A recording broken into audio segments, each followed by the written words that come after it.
So viewers, আশা করি সবাই ভালো আছেন, আমিও ভালো আছি। তো আজকের ভিডিওটা হয়েছে হলো আমরা বানায় খাবো। তো আমি বাড়িতে ছিলাম, হঠাৎ রিয়াদ ফোন করলো যে আমরা বানায় খাইবে, ওই যে ওরা আমার জন্য দাঁড়ায় আছে। তারপর আমরা সবাই হাঁটতে হাঁটতে চলে গেলাম রিফাতদের বাড়ি। তো রিফাতদের বাড়ি যাওয়ার আগে আমরা অনেক কথাই বললাম। তো এমন টাইমে ওরা আমরা বানায় খাইবে বলছে যে বাজারে একটা দোকানও খোলা ছিল না, যে কাসন্তি লবো, তারপর আরও অনেক কিছু লওয়ার ছিল, কিছুই লইতে পারি না। তো ফাইনালি আমরা রিফাতদের বাড়ি চলে আসছি আর আমরা পারতেছি। তো আমরা বেশি মানুষ ছিলাম না, বাট 4 জন ছিলাম, এই জন্য আমরা বেশি আমরা পারি নাই, অল্প কিছু আমরা পারলাম। আর রিয়াদ সে আমরা কাটতেছিল, রিয়াদের আমরা কাটার ভিতরে আমরা গল্প করতেছিলাম।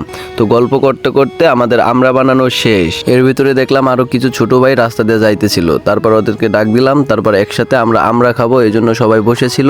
তো আমরা ভিউটা নিতেছিলাম, সবাই ওয়েট করতেছিল আমরা কখন খাবে। তো আমরা ফাইনালি সবাই মিলে আমরা খাওয়া শুরু করে দিলাম।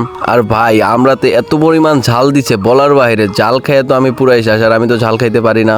আর ছোট ভাই ওদের নাকি ঝালই হয় না, এই কথা শুনে তো আমি অবাক। তো আমাদের সবার খাওয়া শেষ, আমি উঠে গেছি, আর আরেকজন চারটা খাইতেছে। তো যে যার বাসায় চলে যাইতেছি। তো আজকের ভিডিও এই পর্যন্তই। যাদের ভালো লাগছে অবশ্যই লাইক কমেন্ট শেয়ার করবেন, আর আমার এই পেজটা কিন্তু ফলো করতে ভুলবেন না, অবশ্যই ফলো করবেন।